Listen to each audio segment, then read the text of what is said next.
Quando a dor aperta o meu coração e fico sem resposta em meio à solidão, estás ali pra me estenderes a mão. Quando a dor aperta o meu coração e fico sem resposta em meio à solidão, escuto a tua voz me chamando para vencer, pra confiar e em sua destra descansar. E com seu poder eu posso ir além das minhas forças. A minha força está em ti, meu Deus, que nunca falha. Meu Deus é minha muralha. Sei que eu não vou cair e não vou desistir, pois Ele me sustenta e me faz vencer.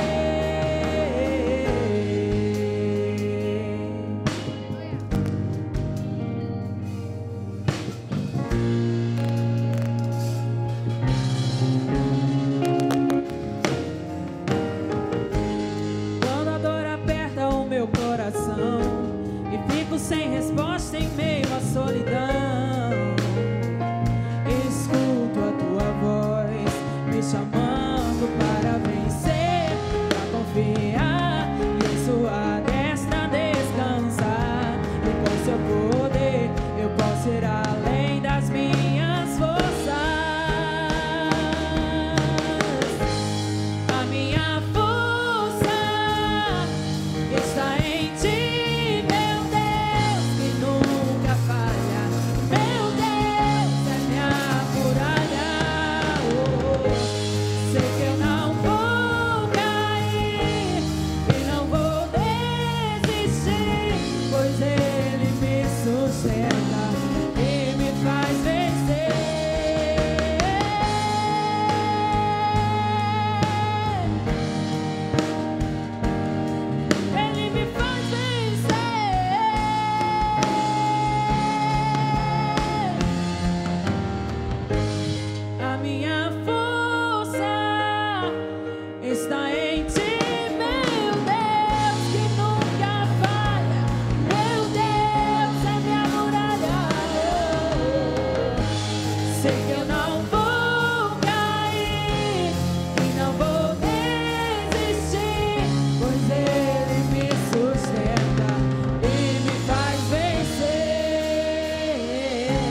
Graça e paz, igreja. Antes de mais nada, eu quero agradecer o convite da União Feminina da nossa igreja e dizer tanto à pastora Vanessa quanto à irmã missionária, irmã Maria José, que eu me sinto muito honrada de estar aqui nessa noite partilhando uma revelação do coração de Deus para a sua igreja. O tema do nosso congresso é Eu sou o vaso, tu és o oleiro.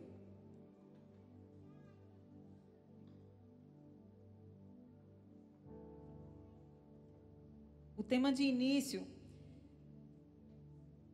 já nos traz uma verdade acerca da nossa identidade, de quem nós somos e de quem Deus é. Mas o que é que vaso, ser vaso, vem à tua mente quando você ouve todas as vezes falar acerca desse assunto? O que seria esse vaso na olaria? O que seria essa olaria?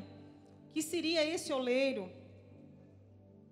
E o que ele pode fazer nas nossas vidas se nós nos colocarmos na condição de vaso? Eu queria convidar você a abrir a tua Bíblia em Jeremias 2. Jeremias, capítulo 2.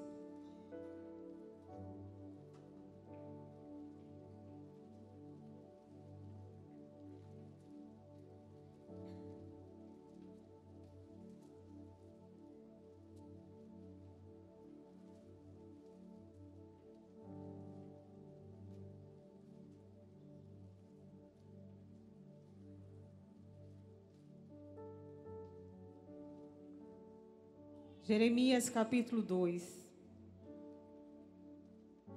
Deixa a tua Bíblia aberta.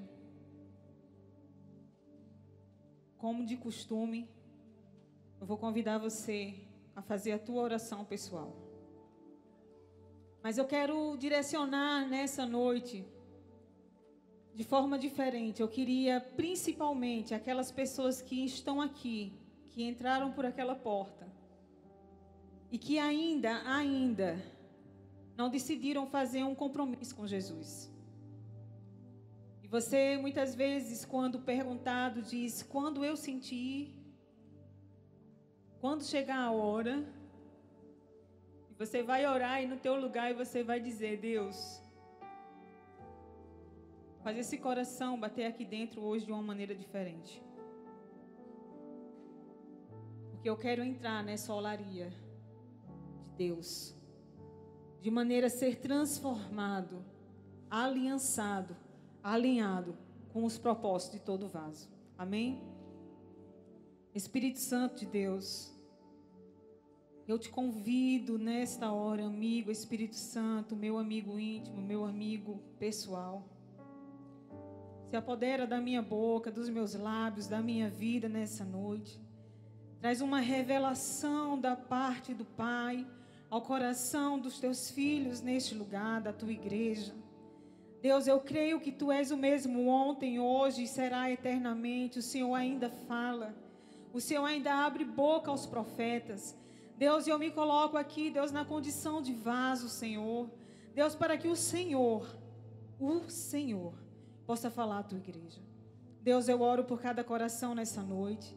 Oro, Senhor, por aqueles que ainda, Senhor, não se decidiram, Pai, numa aliança com o Senhor, para que a palavra, como a pastora ministrou, como falou através da oração, ela surta o efeito necessário.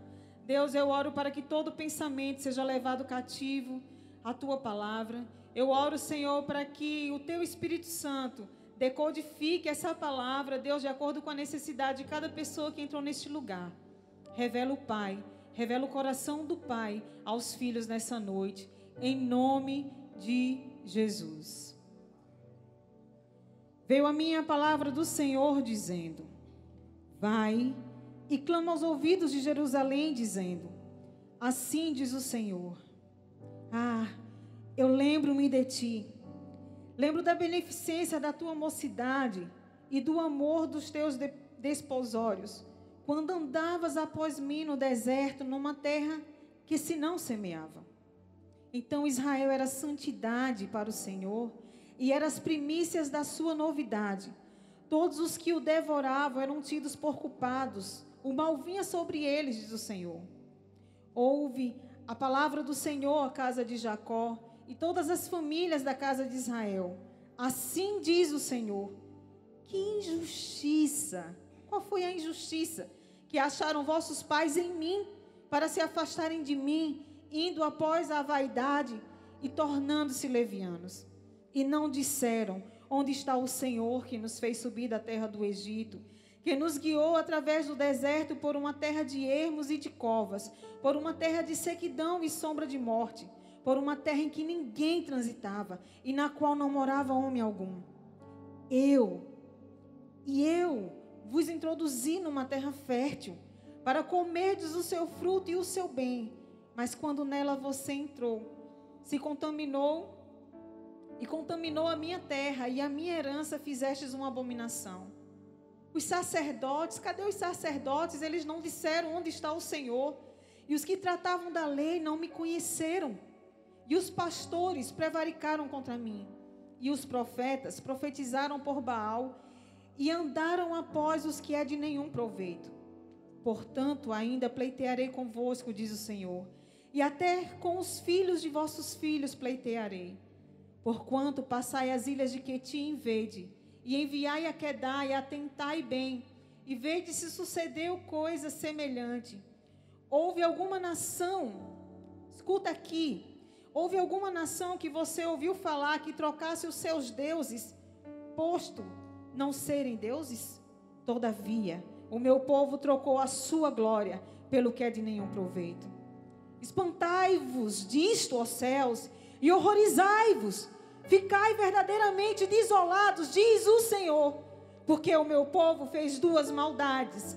A mim me deixaram o manancial de águas vivas e cavaram cisternas rotas que não retêm águas.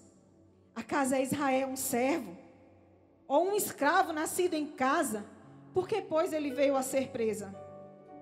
Os filhos de Leão bramaram sobre ele, levantaram a sua voz e puseram a sua terra em assolação. As suas cidades se queimaram e ninguém habita nelas. Até os filhos de Nofa e de Táfnis te quebraram o alto da cabeça. Porventura, não procuras isso para ti mesmo? Deixando o Senhor teu Deus no tempo em que ele te guiou pelo caminho? Agora, pois, que te importa a ti o caminho do Egito para beberes as águas de Sior? E que te importa a ti o caminho da Síria para beberes as águas do rio? A tua malícia te castigará e as tuas apostasias te repreenderão. Sabe, pois, e vê que mal e quão amargo é deixares ao Senhor teu Deus e não teres o meu temor contigo, diz o Senhor, Jeová dos exércitos. Quando eu já, desde muito tempo, quebrava o teu jugo e rompia as tuas algemas, e dizias tu: nunca mais eu transgredirei. Contudo, em todo o outeiro alto e debaixo de toda árvore verde te andas encurvando e corrompendo. Eu mesmo te plantei como vide excelente, sim, eu te plantei, uma semente inteiramente fiel. Como, pois, te tornastes para mim uma planta degenerada de vide estranha? Pelo que, ainda que te laves com salitre e amontoes sabão, a tua iniquidade estará gravada diante de mim, diz o Senhor Jeová. Como dizes logo, não estou contaminado, nem andei após os Balaíns. Vê o teu caminho no vale, conhece o que fizestes, dromedária ligeira tu és, que anda torcendo seus caminhos, jumenta montesa acostumada ao deserto, e que conforme o desejo da sua alma, sorve o vento, e quem impediria o seu encontro? Todos os que buscarem não se cansarão, no mês dela acharão. Evita que o teu pé ande descalço, e que a tua garganta tenha sede. Mas tu dizes, não há esperança. Não há esperança. Porque eu amo os estrangeiros, e após eles eu andarei. Como fica confundido o ladrão quando o apanham, assim se confundem os da casa de Israel. Ele e os seus reis, os seus príncipes, os seus sacerdotes e os seus profetas, que dizem ao pedaço de madeira, tu és o meu pai. E a pedra, tu me gerastes, porque viraram as costas e não o rosto. Mas no tempo do seu aperto dirão, levanta-te e livra-nos.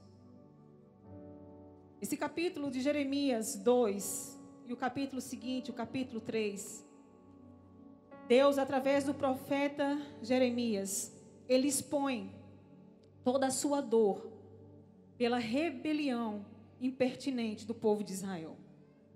Jeremias, ele foi chamado para profetizar durante 40 anos, que justamente foi no declínio de Jerusalém, antes que a Babilônia os levasse cativo. Jeremias teve um chamado ainda muito novo, e a Bíblia relata, e ele foi conhecido até hoje como o profeta chorão. Deus deu profecias muito duras acerca do povo de Israel, para que ele o advertisse a nação, para que dissesse: se arrependam, se voltem para mim. Vocês fizeram 2 maldades, me deixaram, e já não bastassem me deixar, ainda foram e deixaram a fonte das águas vivas por cisternas que não retêm águas. E era esse contexto que Jeremias profetizava e chorava. E quanto mais Jeremias profetizava, mais via o povo indo para longe de Deus. E isso angustiava aquele profeta. E se você ler o livro de Jeremias, você se espremer um pouquinho, é capaz até de sair dor e lágrimas. Era esse o contexto que se encontrava aquela nação, quando no capítulo 18, Deus fala acerca do vaso do oleiro.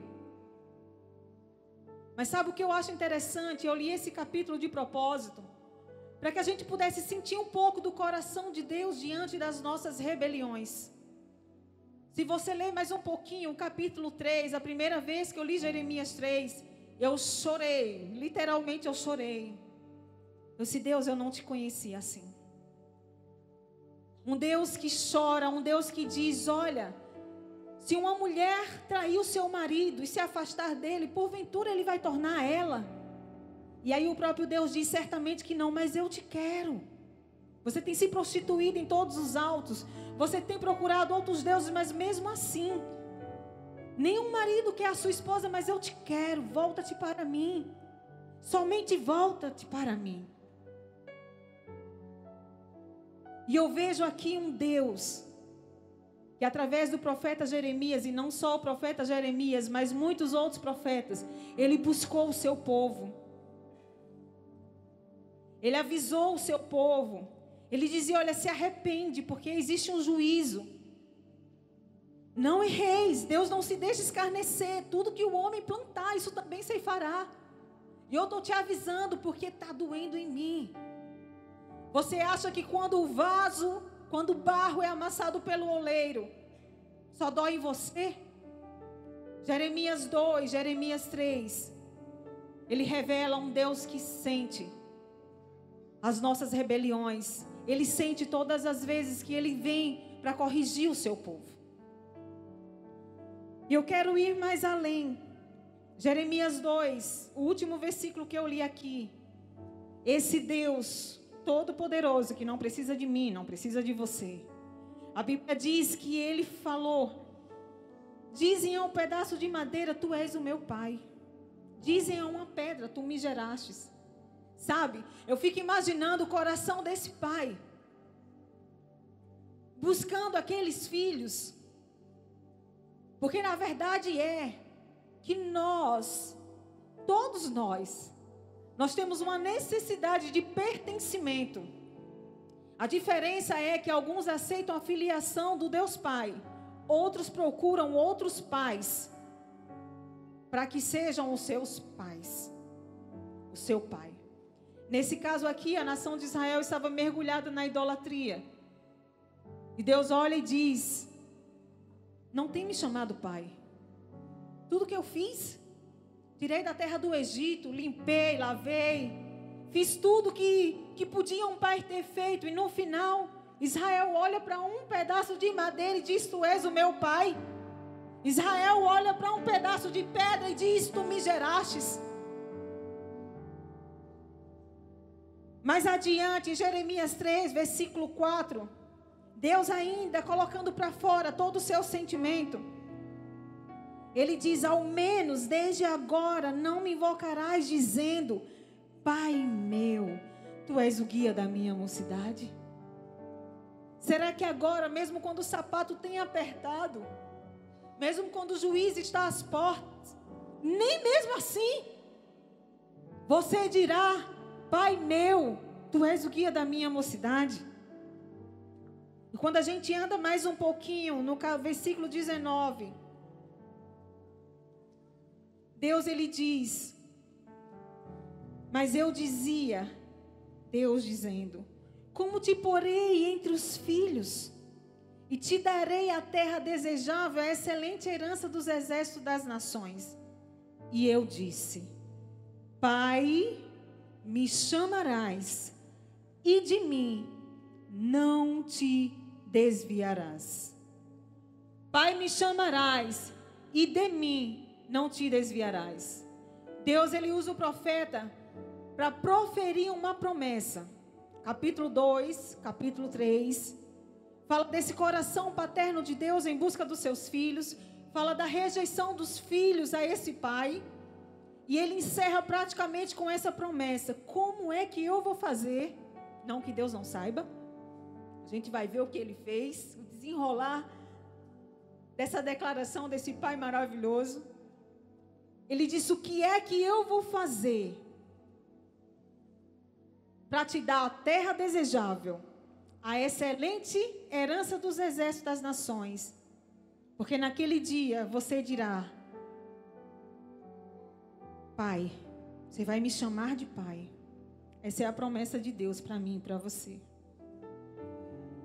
A promessa de Deus para mim e para você é de Pai, que você vai me chamar, e de mim você nunca mais vai se desviar.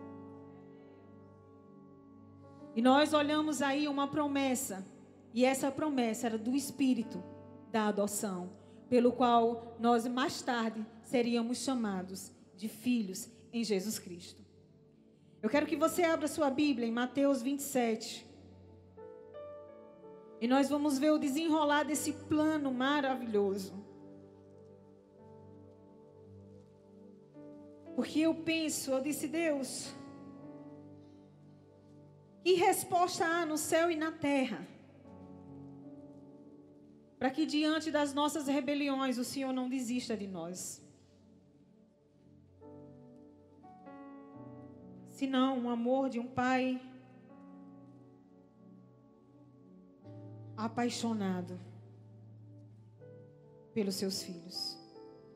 Mateus 27, a partir do versículo 3, diz assim: então Judas, o que traíra, vendo que fora condenado, trouxe arrependido as 30 moedas de prata aos príncipes dos sacerdotes e aos anciãos, dizendo: pequei, traindo sangue inocente. Eles, porém, disseram: que nos importa? Isso é com você. E ele, atirando para o templo as moedas de prata, retirou-se e foi se enforcar. E os príncipes dos sacerdotes, tomando as moedas de prata, disseram: não é lícito metê-las no cofre das ofertas, porque são preço de sangue. E tendo deliberado em conselho, compraram com elas o campo de um oleiro. Compraram o campo de um oleiro para a sepultura dos estrangeiros. Por isso foi chamado aquele campo até o dia de hoje campo de sangue. Então se realizou o que tinha dito o profeta Jeremias: tomaram as 30 moedas de prata, preço do que foi avaliado, que certos filhos de Israel avaliaram, e deram-nas pelo campo do oleiro, segundo o que o Senhor determinou. Segundo quem determinou? Segundo o que o Senhor determinou. Nós passamos por esse texto e achamos algo não tanto relevante para a nossa história, para a nossa vida.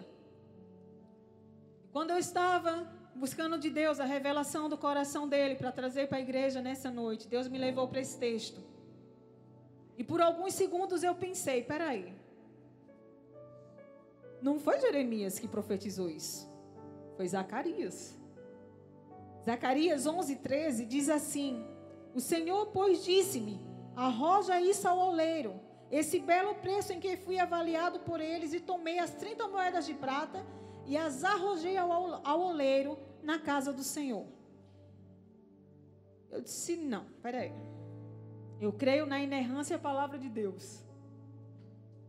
E nela não há erro. Pai, o Senhor vai me revelar o que o Senhor quis dizer aqui.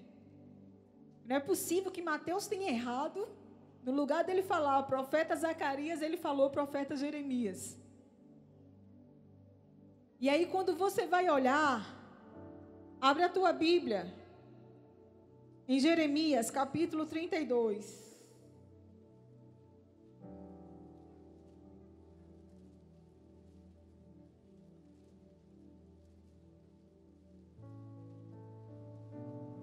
Deixa ela aberta aí um pouquinho.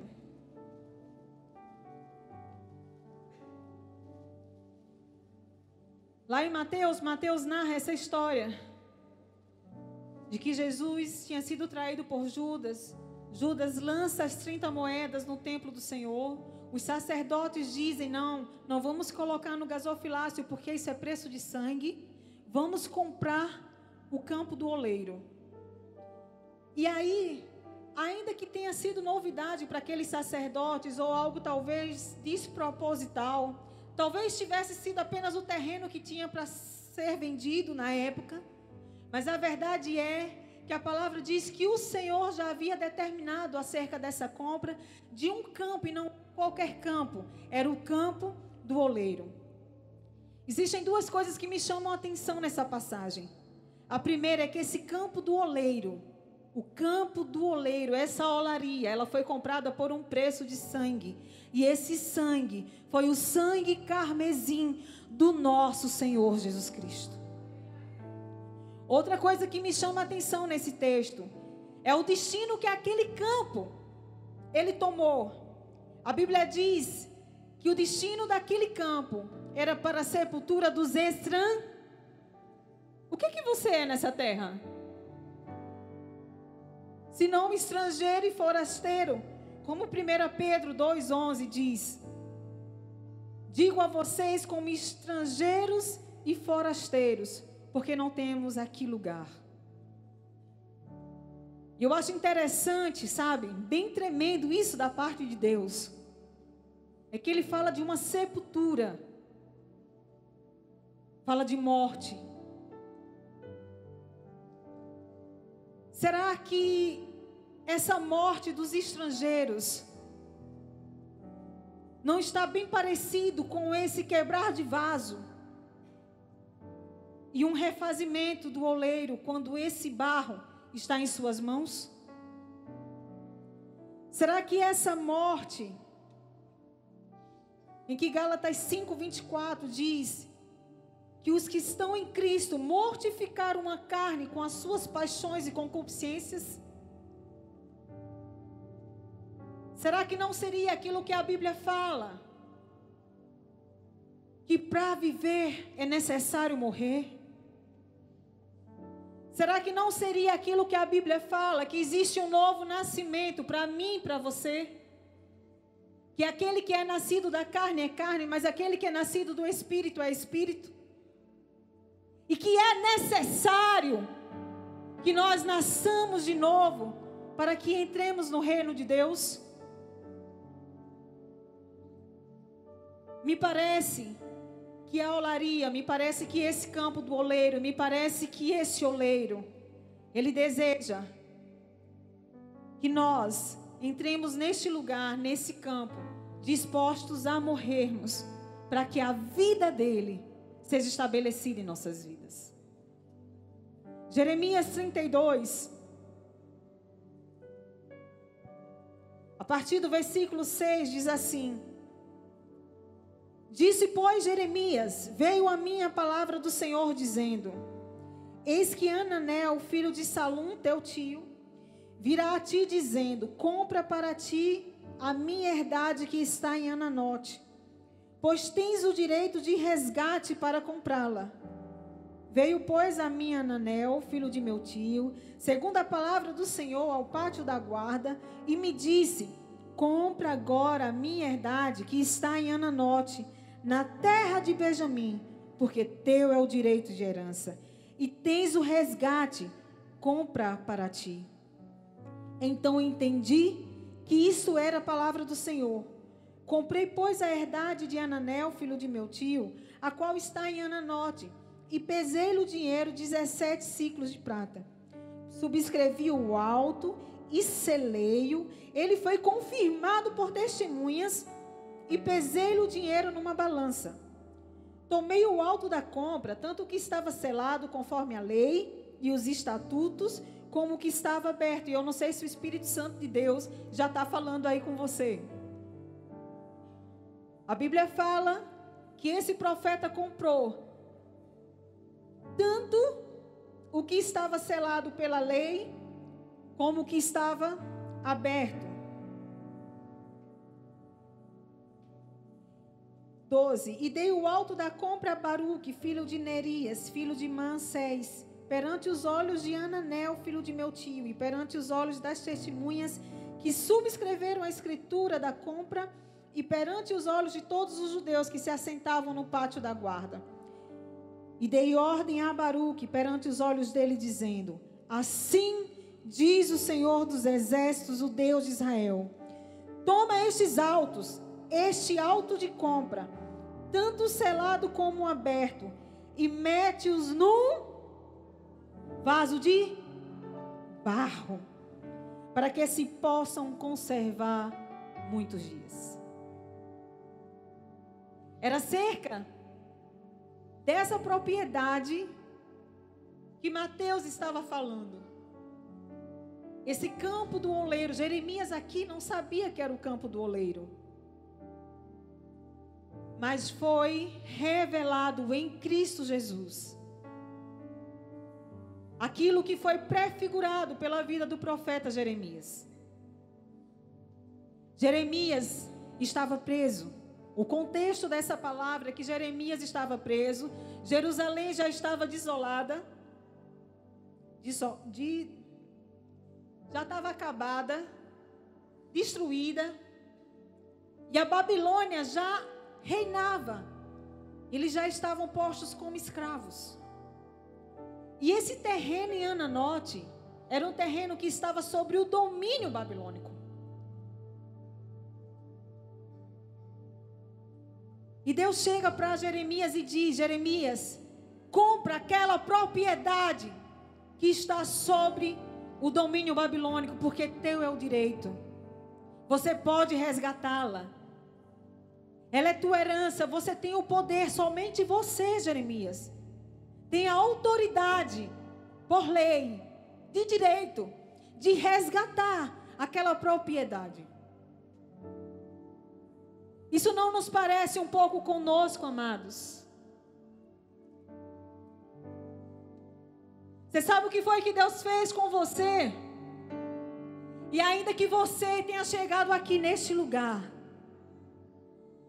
e talvez esteja se sentindo preso, se sentindo acabado, destruído, e a Babilônia já entrou, e a Babilônia já fez festa sobre a tua desgraça. Mas há um Deus que, assim como usou o profeta Jeremias, ele um dia olhou para Jesus e disse: teu é o direito, você tem o direito de herança, filho, compra essa herdade para mim. Teu é o direito, você tem o direito de herança, tens o resgate, compra para ti, compra para mim. Existe um Ananote em nossas vidas, que há uma promessa, uma palavra liberada da parte de Deus para o teu resgate.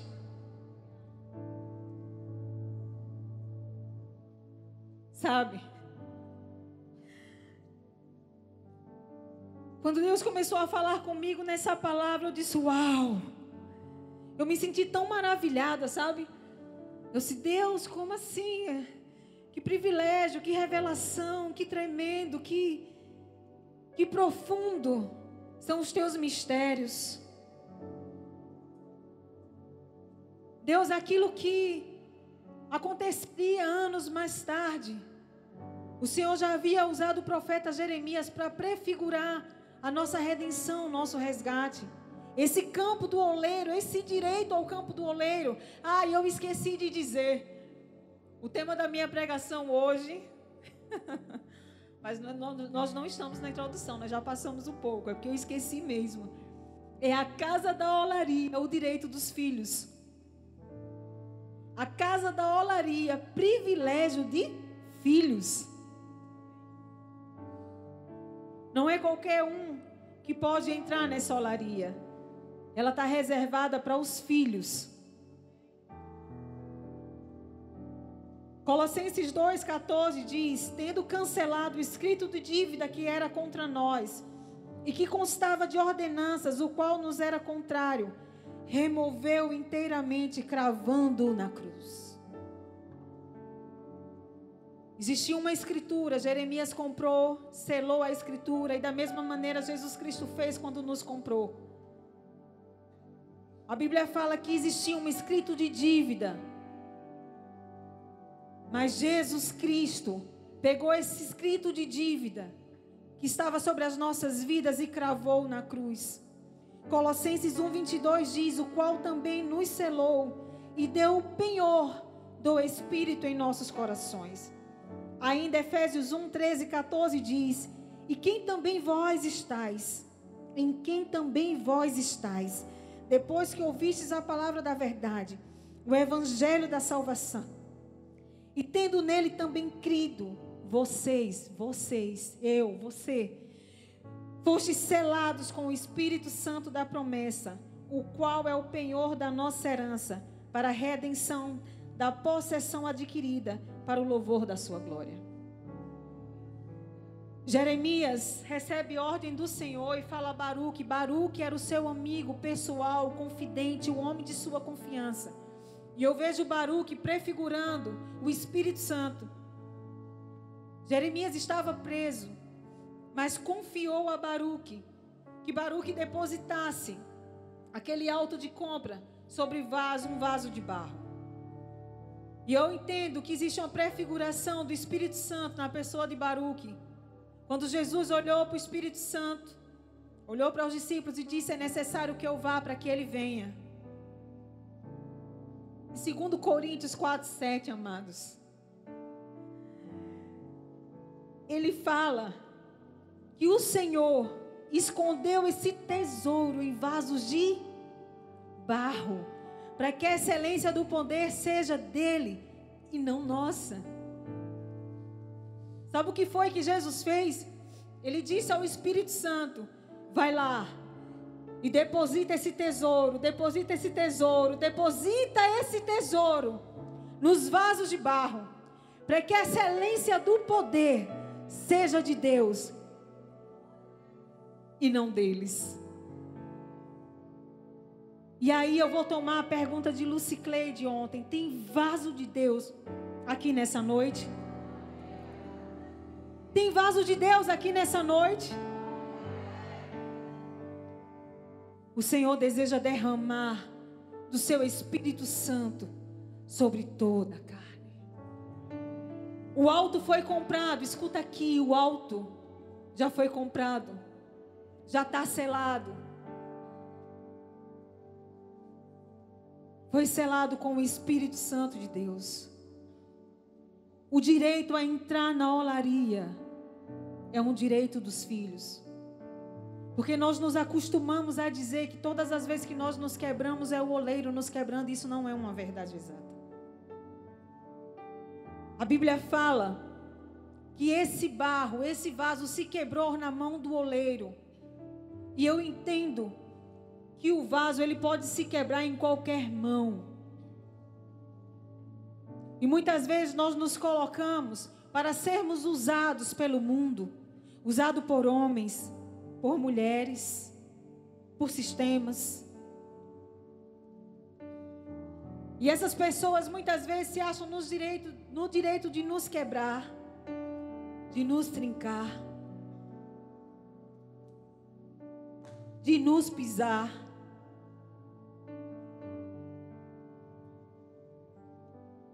E às vezes nós olhamos para a situação e dizemos, é Deus nos quebrando. Não. Existe um lugar. E ele se chama olaria de Deus para o tratamento do Pai.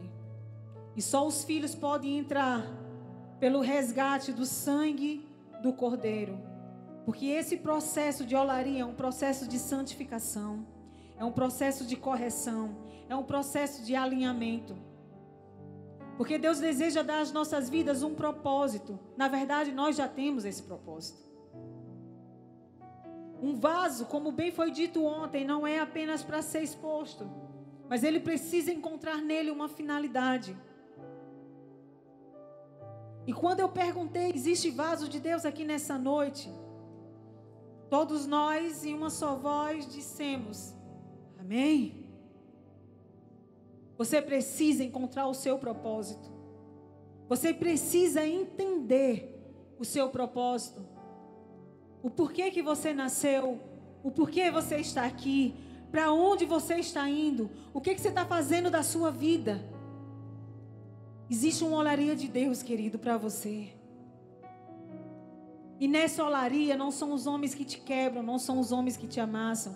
É o teu Pai. Jeremias, a mensagem teológica, a revelação teológica desse profeta é o conceito do novo concerto. Conceito do novo concerto. Abre tua Bíblia em Jeremias 31, eu já estou encerrando. Jeremias 31.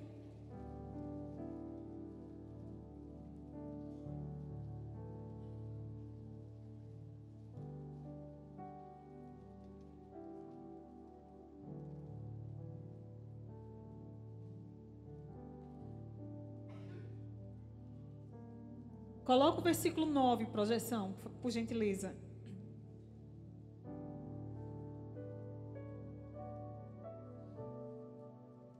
Esse capítulo 31, ele inicia falando naquele tempo. Naquele tempo, Deus está falando de um tempo que seria um tempo futuro. Esse tempo que nós estamos vivendo hoje. Versículo 9, ele diz, naquele tempo, virão com choro, com súplicas os levarei. Guiá-los-ei aos ribeiros de águas por caminho direito, em que não tropeçarão, porque sou um pai. Sou um pai para Israel, e Efraim é o meu primogênito. A mensagem de Jeremias é de um novo concerto. E Deus fala através do profeta Jeremias, haverá um tempo. E naquele tempo, quando aquele tempo chegar, essas pessoas, esses filhos verão com súplicas, com choro, e eu vou guiá-los, e eu vou levá-los para ribeiros de águas, por caminhos direito, porque eu sou um pai. E aí você substitui pelo teu nome, porque eu sou um pai para Ana Paula. Porque eu sou um pai para Itaniele. Porque eu sou um pai para Ricardo. Porque eu sou um pai para Jamile. Porque eu sou um pai. Versículo 31 diz, e eis que dias vem, diz o Senhor, em que farei um concerto novo com a casa de Israel e com a casa de Judá, não conforme o concerto que fiz com seus pais no dia em que tomei pela mão, para os tirar da terra do Egito, porquanto eles invalidaram o meu concerto, apesar de eu os haver desposado, diz o Senhor. Mas este é o concerto, escuta aqui, este é o concerto que farei com a casa de Israel depois daqueles dias, diz o Senhor. Porei a minha lei no seu interior, e as escreverei no seu coração, e eu serei o seu Deus, e eles serão o meu povo.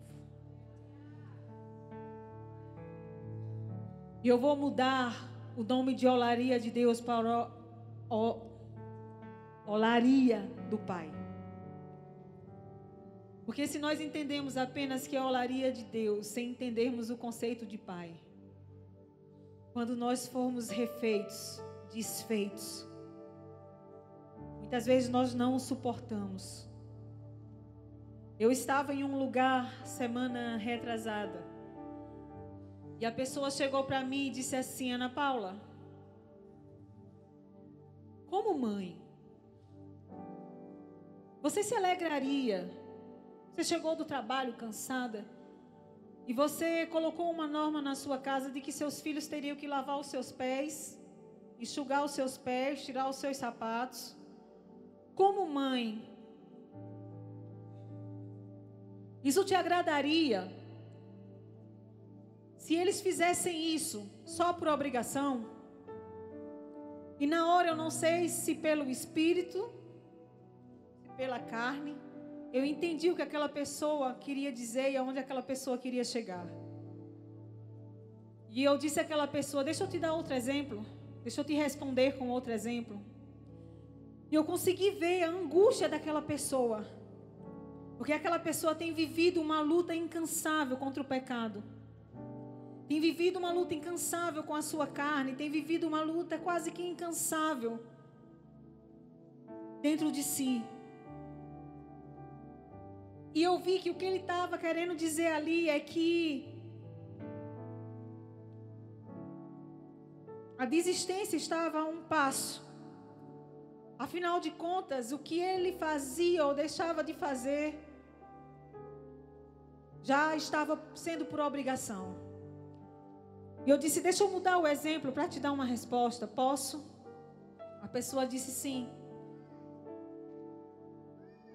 Eu disse: vamos supor que,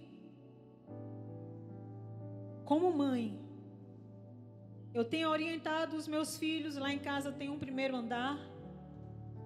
E eu lembro que eu usei algo real. Lá em casa que eu falo isso: olha, na escada não se brinca. Não se brinca na escada. Você tem a casa toda para brincar. Mas quando você estiver descendo por aqui, você não brinca. Olha para baixo, pega no corrimão. Enfim, aquelas orientações que toda mãe daria. E aí eu falei para aquela pessoa: isso é uma norma, é uma regra. E eu já falei que se eles descerem brincando, eles correm o risco de cair. E caindo, corre o risco de morrer. Mas não só uma vez, várias vezes. Eu já vi os meus filhos brincando na escada. Desce brincando, desce tirando onda. E todas as vezes que eles fazem isso, se forem 100 vezes, 100 vezes eu reclamo, 100 vezes eu chamo a atenção, incansavelmente. E aí você pode me perguntar: e se você olhar e ver que eles não estão fazendo aquilo porque te amam, não estão fazendo aquilo porque entenderam a regra, não estão fazendo aquilo porque você quer o melhor para eles, só é muito chato porque naquele momento parece assim, criança, quem tem filho em casa sabe do que eu estou falando. Quando você diz uma coisa, parece que tudo se torna mais interessante naquilo que não pode. E nós somos bem assim, né, amados? Deus diz: não pode, não desce brincando, não brinca aí. Mantenha o foco, pega no corrimão. Mas a gente tem o tempo todo para brincar, a gente tem todos os lugares para brincar, mas parece que é mais interessante a gente fazer exatamente aquilo que Deus nos orienta a não fazer. E eu falei para a pessoa: e se eu olhar nos olhos deles e eu não enxergar amor? Mamãe, estou fazendo isso porque te amo. Mamãe, eu estou fazendo isso para corresponder quem você é para mim, porque alegra o teu coração, porque te agrada, porque não te irrita, porque eu não quero receber reclamação. Você acha mesmo que eu vou preferir que os meus filhos desçam a escada brincando, só porque eles não estão fazendo aquilo por amor e para me agradar? O que eu quis dizer se você não entendeu ainda? Você está lidando com um pai. É com um pai, querida, que você está lidando. É com um pai, querido, que você está lidando. E como mãe, Se um dia ele entender o que eu estou falando, amém, vai alegrar meu coração. Mas se ele não entender e fazer, amém também. Porque o meu foco, o meu objetivo é que ele chegue até o final dessa caminhada sem danos para a vida dele. Você está entendendo o que eu estou falando? Você está entendendo o que Deus quer falar para você? Que o objetivo de Deus é que você termine essa trajetória. Porque um dia aqui tudo vai acabar para mim e para você. Mas é quando tudo isso findar, quando você descer todas as escadas, porque é certo que você também está descendo escadas. Eu e você estamos descendo escada. Mas como nós desceremos essa escada, vai definir como nós chegaremos lá. Lá.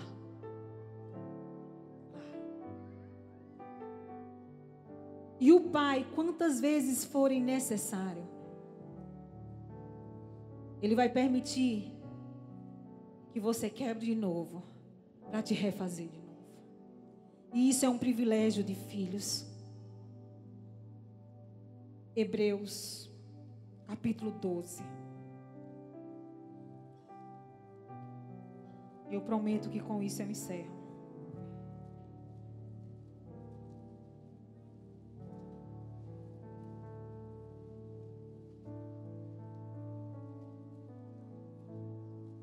Hebreus 12.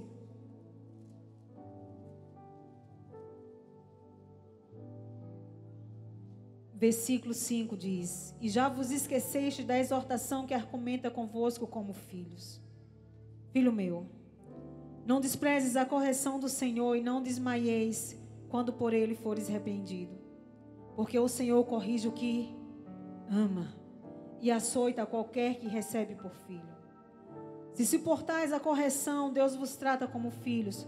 Porque que filho há que o pai não corrija? Mas se estáis sem disciplina, da qual todos são feitos participantes, sois então bastardos e não filhos.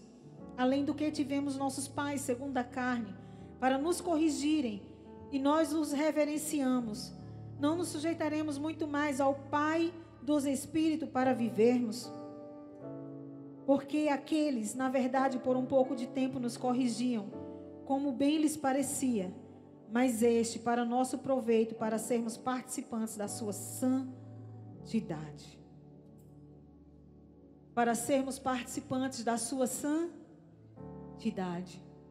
Sabe por que esse oleiro que comprou um campo de olaria com o seu próprio sangue, para que você entrasse nele, o acesso a esse campo de olaria só foi possível por um sangue precioso de um cordeiro que nos fez filhos, porque a palavra diz que a todos quantos o receberam, deu-lhes o poder de serem feitos filhos de Deus. Se você é filho, o Pai não vai poupar esforços para te corrigir. Somente os filhos recebem a correção do Senhor. Somente os filhos se quebram na mão do Pai. Porque como Ele mesmo declara, Ele corrige aquele que ama.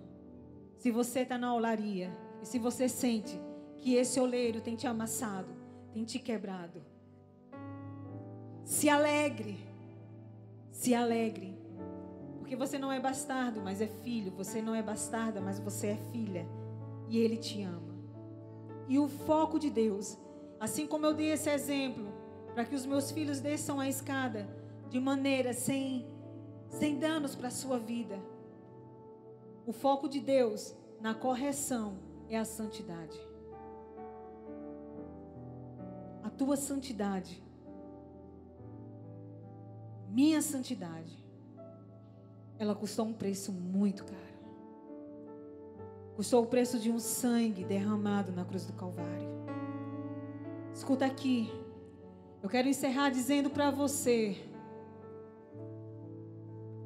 que o amor de Deus Pai, revelado no Filho Jesus Cristo,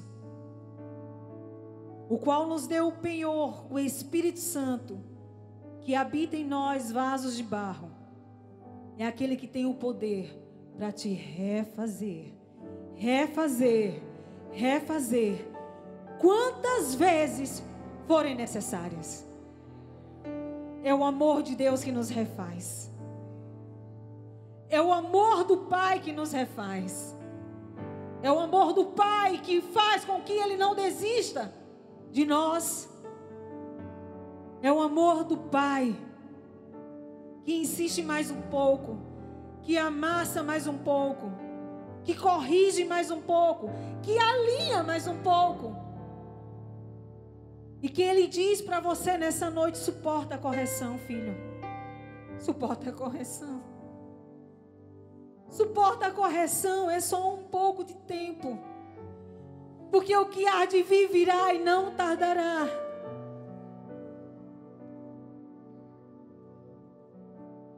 O que há de vir virá e não tardará. Para Judas foram 30 moedas de prata. Mas para o Pai, custou o seu próprio filho ser morto, para que eu e você tivéssemos acesso a essa olaria, onde nós somos transformados. E eu quero falar para você agora. Eu quero falar para você que entrou aqui nessa noite e que tem sofrido, porque não consegue mudar um curso na tua história. E você tem tentado e tem se frustrado. E você tem dito, e o Espírito Santo me revela que tem pessoas aqui nessa noite que disseram: esse negócio não é para mim. Isso não é para mim, isso é difícil demais. Santidade, transformação, é difícil demais. Eu não consigo, eu não aguento. Eu já tentei. Eu juro que eu já tentei ser melhor, uma melhor mãe, uma melhor filha, uma melhor esposa, um melhor líder, um melhor servo. Eu já tentei vencer o pecado, o vício. Eu já tentei fazer com que minha vida fosse diferente. Eu já tentei não adulterar mais. Eu já tentei ser fiel. E isso não é para mim. E eu quero dizer para você nessa noite, que o Pai manda te dizer que você foi atraído a este lugar, para que você saísse daqui com uma verdade: o Pai te ama. E o amor dele tem o poder para mudar a tua história. Tem o poder para refazer a tua história. Pastora, o teatro. A nossa igreja vai encenar um teatro. E eu quero que você curve a sua cabeça.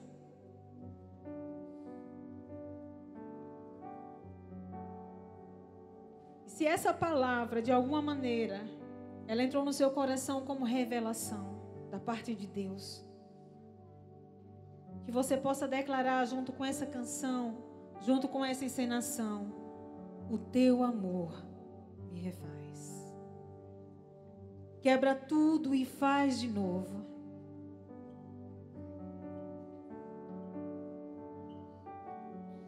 Porque não é sobre como você desce. Não é o descer as escadas, mas é como você vai chegar. E que Deus possa falar ao teu coração, continuar falando ao teu coração, e que você saia daqui crendo que existe um amor disponível para você nessa noite. Se permita entrar nessa olaria que já foi comprada. Se permita se colocar na dependência desse oleiro. Como Isaías declarou: somos vaso, tu és o oleiro. E eu não poderia deixar de falar esse último versículo para vocês. Isaías 64, versículo 8. Declara: mas agora tu és o nosso Pai. Você pode declarar isso nessa noite? Tu és o nosso Pai.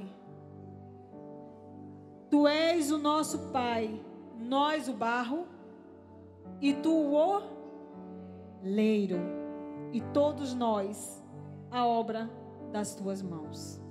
Amém.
Teu amor me desfaz.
Meu Deus.